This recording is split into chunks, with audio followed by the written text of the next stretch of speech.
Everyone, we are here live on LinkedIn and YouTube, bringing you yet another episode of the Top Innovator series. This is where we dive into proven leadership ideas, game-changing strategies, and the brilliant minds behind them. My name is Joseph Martens, and I'm excited to introduce today's guest. With us today is Nitin Singhal. Nitin is the VP of Engineering at SnapLogic, a generative integration platform for digital transformation. Before that, he held tech executive roles at several industry giants, including Twitter, JP Morgan Chase, Visa, and PayPal. Nitin, it's fantastic to have you with us today. Thank you, Joseph, and good to be here. And thank you for the introduction. And happy to have a conversation and share insights and learn from the conversation as well. Awesome. I have a feeling we'll be learning a lot given the name of companies I've just read. My word, you've really had quite an amazing career. I would love to know, reflecting on the success that you've had, Nitin, what do you think are some of the ingredients for that success? What do you think is responsible? What are some of the tools, some of the things, some of the strategies that you've used as a leader to get you to where you are today? I think one thing I always feel is very critical as a leader is being objective. That objectivity drives success, that, what you're chasing, what you care, what you care as person, as a human being, and what you care, and what your company is asking you to do, to achieve, very clear idea about outcomes that you want to achieve for you and for the organization that you're working for and for the people that you're responsible for.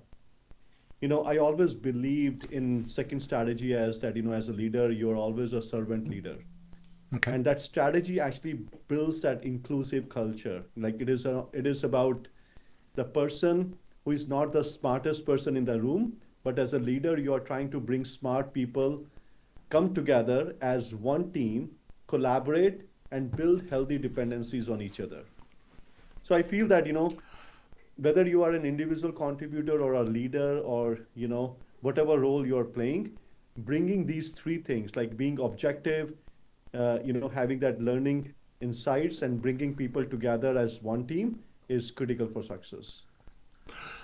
Great nuggets. Let's dive a little bit deeper into that. Let me start with the objective. Objective, and I take it there is something like being driven by facts, being driven by data in there. In the context of people, of leading people, how do you apply that? Because it's difficult to imagine something more subjective than leading people, right? How are you objective about that? So basically, like, think about this, like people are human beings. They have aspirations, they have emotions, and they have goals for themselves, right? Which sometimes they're not very expressive about. And when you look at, as a leader, when you look at team, right? People are coming from different backgrounds, right? Some people are very expressive about themselves. Some people are very silent workers. Yep. And each human beings bring different skills. So you have to be very cognizant about that. Now, what is objectivity? There are two things very clear about. So one is, in any kind of transaction, when you're having with people, it has to be a learning opportunity for both parties. So when I say objective, right, when I tell people, like one thing I always tell to them, that, hey, my job is to make sure that you are absolutely marketable wherever you go. So basically, whatever you do every single day, you're adding value to yourself. Second thing is, that is my job. And then your job should be that you challenge me every single day to do a good job as a manager to retain you, right? Because that is my skill as a manager. And once you instill that culture, it leads to that person being motivated, inspired, and they try to achieve company objectives and outcomes with passion. So three things, right? Yep. The person is having the learning opportunity for themselves, very clear. They are driven, that inspires them to be passionate about what they do. And then they have clear outcomes that they want to achieve, and you set clear goals. Yeah. I'm also a fact-based person. Like, I like people to be very clear about what problems they are solving It's not about completing the project, it is about solving the problem. So, I invite them into conversation that challenge me. When you take up a project or take up a work, challenge that, why you have to do that? What is important? What problem it will solve? And then chase the solution and not just completion of the project, because many a Yeah. times projects are completed, problem is not solved. Yeah. And that And is there are being so many. outcome. Sorry. Yeah. There are so many examples for that, right? And that's the tempting focus for many technologists. I'm just going deep into the rabbit hole of whatever I'm doing here. And in the end, we haven't solved the problem, but something has been accomplished and no one is really sure what. That is such a tempting trap. Yeah. There was something else I really liked, the way you put this. Every day you have to add value to yourself. That's a neat focus. And for a manager to make sure that all of your team does that, that's great, right? Because I imagine they see themselves as gaining value while they're on the team. Exactly. And human growth. Human growth is absolutely critical aspect for for a successful leader. Like say, I'm not a manager of people, right? They're all adults in the room. They all are driven. My job is to provide them opportunity and be that multiplier. 17, 18 years back, I was introduced to a book by Liz Wiseman called Multipliers. And I carry that thought every single day that there are two kind of leaders. They are multipliers and they are diminishers. So multiplier is that leader who tells their team that, hey, don't worry about it. It is okay if you fail, you learn from it. I'm standing behind you in case you need me, but I'm not visible. So that means I'm encouraging my team, but providing them that nudge and support as they need it. So that means that, I'm instilling that confidence. I'm actually believing in them. And they use that confidence and my trust as a way to drive inspiration and do a good job. And chances of success is very, very high. And then again, right, you learn from your failure and try again. Then there is another leader like who says, you know what, it is too difficult. I don't want it to fail and I will take care of it. You just stand on the side. Guess what, right? You have actually totally killed the confidence of that person, right? So Totally. I try to do a good job. I'm not perfect. I learn every single day, but my job is always be that person who is sweeping obstacles from the path. And then at the same time, be able to ask questions. When somebody asks me that, what is my job as a leader? I said, I do two things. I help people and I ask questions. Because asking questions as a leader, not for interrogation purposes, but to get the actual purpose of the thing that we are doing, problem we are solving, or the strategy that we want to adopt, lies in the questions. Yeah. So building that culture of conversation, healthy conversation is absolutely critical as well. Yeah. Thank you for putting the reference to multipliers in there as well. That's an excellent resource, and we've actually used that for some developmental opportunities. I think it's an excellent book. You said something else at the beginning that I thought was interesting. Not to be the smartest person in the room, but to make sure you have the smartest people in the room. Now, let me ask you, in your journey, when you started off, was it always like that, or were you the smartest person at some point and realized something needs to change, something needs to shift? No, we all learn, right?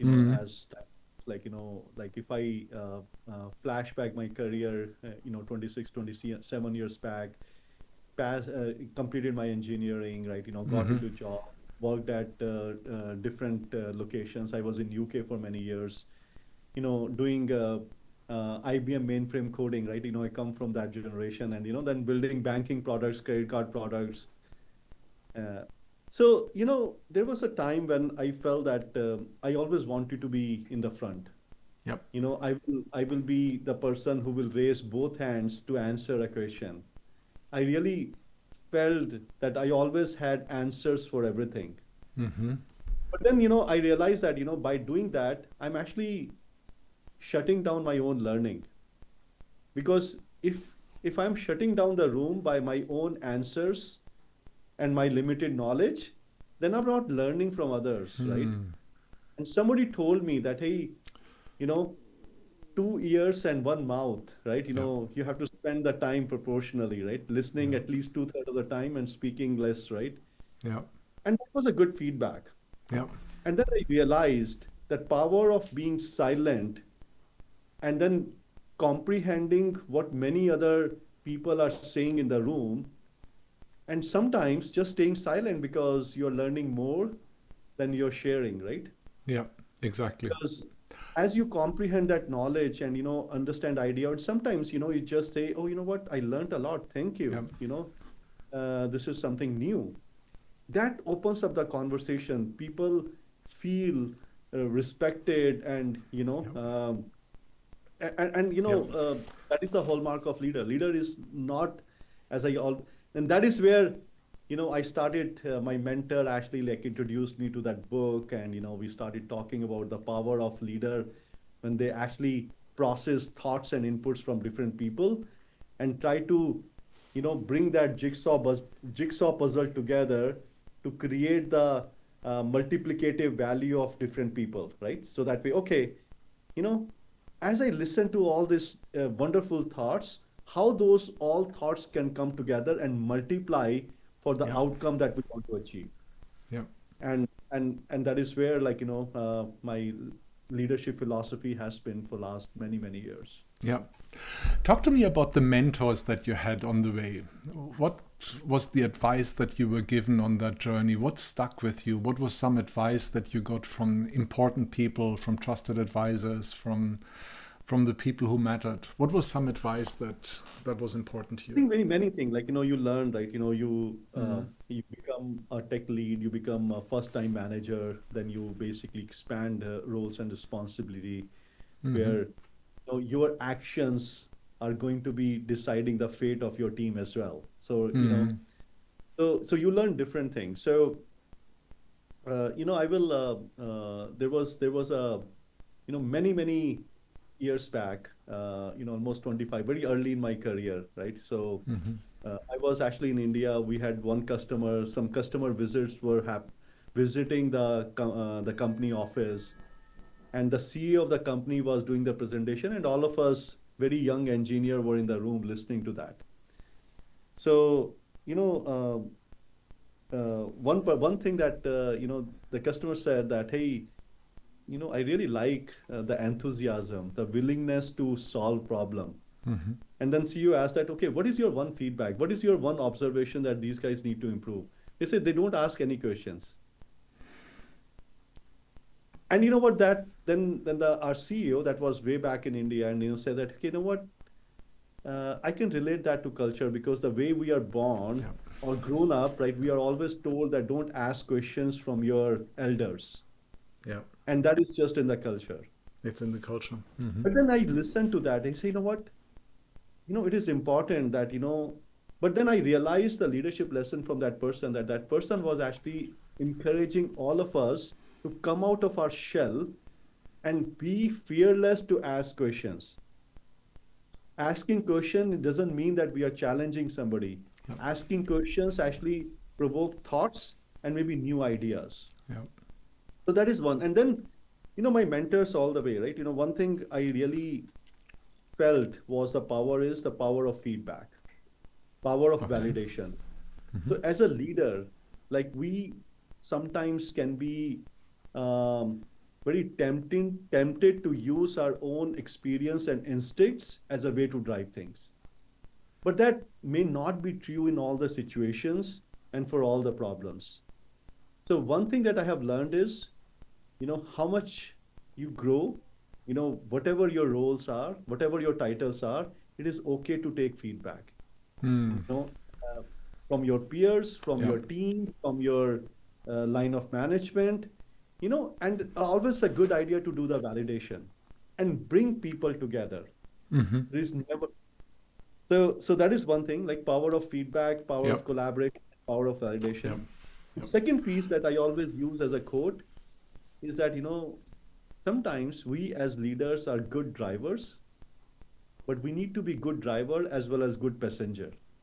Okay. So passenger means that, I might not be leading that initiative. I might just be a side help, helping with the navigation and nudge when needed. Mm-hmm. So leaders have to do both jobs. They can lead and they can actually be the nudge behind the scene as well. Mm-hmm. So, and that is what builds trust and that is what drives collaboration. People will come to Yeah. you because Yeah. they know that, it is not just about you, it is about the goal that company wants to achieve. Yeah. Yeah. And many, Bringing. I can share many examples, right? Yeah. Yeah. Bringing up feedback makes a lot of sense, and it ties in with what you said at the beginning about being objective, right? Because feedback is one way to get closer to something objective by having multiple opinions, seeing different perspectives, and all of that. Exactly. Yeah. Exactly. Exactly. Now, that was the past leadership journey, Nitin. I'd love to take a look at today. What is something where you feel like this is where your focus on leadership is at the moment? And I don't mean this in terms of the projects or the work that you have at the moment. I mean it in terms of your development as a leader. What's an area where you're putting the spotlight on at the moment and say, this is where I want to grow. This is where I see my next step forward as a leader. This is where I want to develop myself. Great question. Means like, that growth mindset, the learning Mm-hmm. mindset, that That's it. bringing Yep. that childish exuberance and curiosity Mm-hmm. is every single thing, right? So, being technologists, right? Technology definitely excites us all the time, Right. and we are in a very exciting tech Mm-hmm. revolution, right? Where how technology is going to be used and commoditized, right? At the same time, it is causing some jitters, fear factors that, okay, what does it mean for software engineer? What does it Mm-hmm. mean for my job? What does it mean for people who are, um, kind of celebrated today who are writing the code? If Gen AI is going to write the code, what does it mean? Mm-hmm. So I'm thinking that, as part of this evolution, as part of this technology change, or, this exciting things that we are doing, what is my role as a leader? What message I give to my team so Yeah. that they stay inspired, learn new things?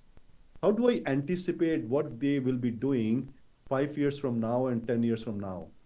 And can I do something to prep them so that we get them out of fear and then excite them for future, right? And I'm learning, right? What I do is I talk to experts, I listen to people, I share thoughts. Like say, for example, that hey, if I have a team of this structure, what does it mean for 5 years from now? What will be the organization structure with agentic world, and what will be the role of a leader, right? So there is a They're cool transformation. questions. Really good So basically, questions. like Mm-hmm. we are in the evolution phase. Like from a leader of humans, you probably are becoming leader of agents, right? Or you become Okay. colleagues of agents, right? Okay.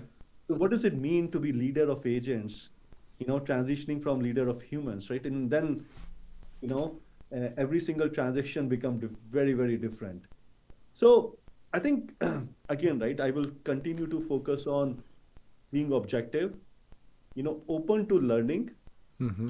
Do not fear about your own job or role. Mm. Fear on that what we can solve for Yeah. humans, right? Yeah. Like say for example, what I'm focused on learning is how technology can be made available to the most underprivileged people, Yeah. and our job as leaders of people and leaders of technology Yeah. to be the facilitator of that. Another thing that I'm trying to learn is the technology itself and the impact of technology, like how it is applied, what is the right, what is a good use of technology, what is a bad use of technology. You know, uh, we like see the future of leadership is going to be determined by how we adopt technology, how we put Mm-hmm. guardrails around good and bad use of technology, how we still make humans an important part of this chain, right? Humans are not going to be irrelevant. Humans are going to be playing different role, but then anticipating that different role Yeah. in a very exciting way and communicating that back to the people around you is what I'm learning. Yeah. Yeah.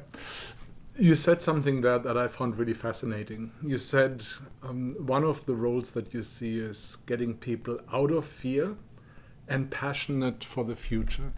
And I find that fascinating in the context of technologists, right? Because very often, or it's easy to think that technologists, just by the virtue of what they do, are excited about the future. And it's not always so, right? It just means being excited about technology, but there might still be fear about the future, fear about the use or the development of technology. And it's interesting that you see that as a dimension of the role. Oh no, 100%. Mm. And like see, like I did a blog post about like there was this talk about DeepSeek and how it is reducing the cost of compute in the Gen AI world. And I was giving my own example of my first computer 25 years back was 512 MB hard disk, Yeah. Okay. and it was costing about $4,000 at that time. And when I got it, it was basically a movement, not just at my home, in my neighborhood as well. People came to my home to congratulate for us for that piece of computer. Wow. And think about that, like that 512 Wow. MB hard disk Yeah. was like gigantic hard disk. Mm-hmm. 20 years from that point onwards, I carry 100 times that capacity in my pocket, and I don't even worry about if I forget it somewhere Yeah. from the cost perspective, right? Yeah. Yeah. So technology, but the number of software engineers, the adoption of technology, that has not slowed down. The technology evolution has not actually has actually created new opportunities for people. Yeah.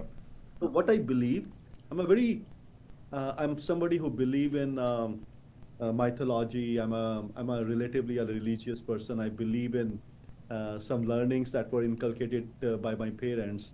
Mm-hmm. I feel that human potential is unlimited. Mm-hmm. And sometimes we set a very low bar on our potential Mm. and fear for things that is actually not actually a stopper in our career journey. It is actually helping us uncover hidden potential. Yeah. And that is what our job as a leader is. Like our job as leader is to inspire our teams to basically unleash their potential and embrace that technology as a challenge and learn new things to set new horizons for them. Yeah. Love it. Very nice. And I appreciate you mentioning a religious dimension as well. It doesn't matter. It's not important to missionize anyone, but to bring that religious component into our own action is critical. Let me take a look into the future with you, Nitin. Let's assume we have a crystal ball, as foggy as it may be. If we were to talk again in a few years' time, what do you think would be different about your perspective about leadership? So what do you think is going to be your next evolution in your leadership role? And I don't mean this in terms of companies or positions or titles or so. I mean this in terms of your own development. What do you think in 3 years' time, if we have a similar conversation, what will be different, Nitin? Speculate. I feel that it might be my agentic avatar that might be speaking to you. Okay. I think Do you think this avatar is going to say anything different, or do you think the avatar will tell that is me? yet to be seen. Like, how We don't know, right? there might be multiple avatars of the same person speaking at different point, right? Yeah. So And you can press the button. Today I'm in a good mood. Today I'm in a bad mood. Exactly, like and there is little bit of telepathy with those agents that what I'm thinking getting reflected in their actions or conversation. But again, right? So here is fast forward, right? I feel that if I anticipate our job as a leader, I always like maybe like at this moment of my career and life, right? I think about human impact more than the financial goals and other things, right? I feel that our job as leader is to connect technology for human good. Okay. If we think objectively not just about commercial gains or business gains. If we can actually switch gears and think about that, how technology can be used by underprivileged, how we bring societies together, how we bring more peace and harmony across continents, that will result in so much of less entropic thoughts. The health will be good. We'll need to see doctors less amount of time. Our lives will be sleeping, we'll be waking up like less stressed in the morning.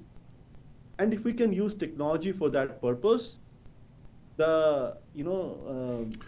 probably would have solved the big problem, right? What is the purpose of technology if it is actually stressing people out? What is the purpose of technology if the life longevity is decreasing? Yeah. What is the purpose of Yeah. technology if people are having not healthy blood pressures and all that, right? Yeah. My Yeah. my view is, you know, feeling good about how technology can bring smiles on people and how they can connect the most disconnected people into the ecosystem and bring them into the mainstream. And that should be our job as leaders. And if we can Yeah. make that as an objective, Yeah.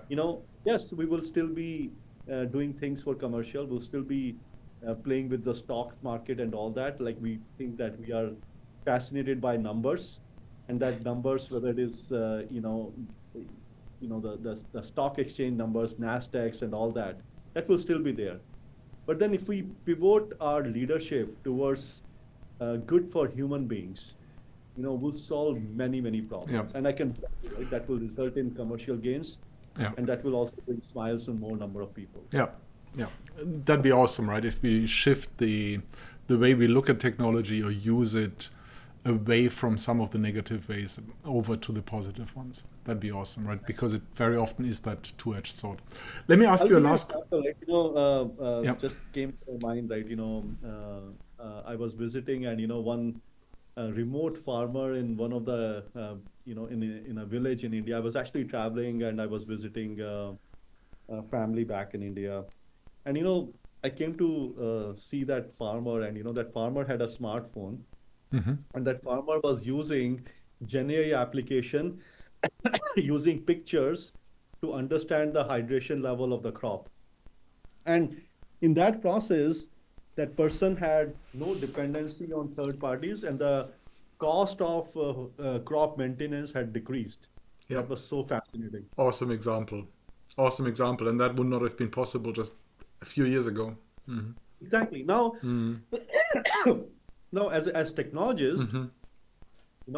it is creating an opportunity how we make that Yes. app or solution more precise, impactful, so Right. that when that person takes a decision, they are not doing any damage to the crop. They're Hmm. actually using it for good purpose, right? Hmm. So Yep. now, because that farmer is using for something that actually drives their livelihood, Yep. I am more accountable to make that technology better. Yep. Yep. I love the example because so much comes together there. It's not just Gen I, right? I thought of the smartphone as well, the connectivity that's in there, which also isn't such an old technology. If you, Right. yeah, awesome. Let me ask you one last question, Nitin, and then we're gonna land the plane. What do you think in terms of leadership again? What do you think is something that many tech leaders are missing? Many tech leaders are not seeing it. They have a blind spot there. What is something that you would want to So, give them as advice? Wake up here. Here's something you need to look at. you know, I feel that as leaders, right? Life is a gift of the God, right? And we sometimes actually chasing wrong metrics of our life. And if we look at in the rear mirror, we'll see that, okay, time is running out and we are chasing things that are going to be immaterial. So one thing I always tell, and I'll also say that, when I have my one-on-one with my team, I'm actually like, all my, even my past team members know that. I always start with this code. Hey, dude, what is your happiness meter? Hmm. You know, because every single conversation that you do, right, it depends upon what mood you are in. You have some family situation, you have some kid situation, right? Yeah. What's the purpose of that conversation? You need to bring that person to the level play. give that person a chance. Like, based on that, I will probably walk out, like, maybe change ambience, right? Because the purpose of conversation is not a transaction. Purpose of conversation is to get the best out of your people. Yeah. And that is what my my guidance to leaders will be, that okay, chase happiness. And if you make your team, make your colleagues, make your leaders happy about something, they will do a good job. You know, uh, everything else is secondary. Happy people around you makes the most productive outcome. This is an awesome headline. I can see this, put this over the article, Chase Happiness. I love it. That's a great summary. And it's a... Mm, That's it, right? Because see, why do I, like, what do we work for, right? It is not about like, oh, you know what, I am superior than others, right? There is no merit in that. Like, okay, if if my job as a leader can bring smile around me and people, when they see me coming, right, they want to talk to me, that is the most important thing. yeah. Yeah. Awesome. Nitin, thank you so much. It's been great having you here, and I love the chase happiness as the Sounds good. motto of Thank you. everything. Thank you for the opportunity and great questions. Love to share these insights and learn from that. Thank you. Awesome. To everyone else who's watching us, thank you so much. It's a wrap for today. Please remember to share, like, and subscribe to our channel so that you can see the next episode in the Top Innovator series again. And until then, make sure that you keep your brain cells active. We'll see you again soon.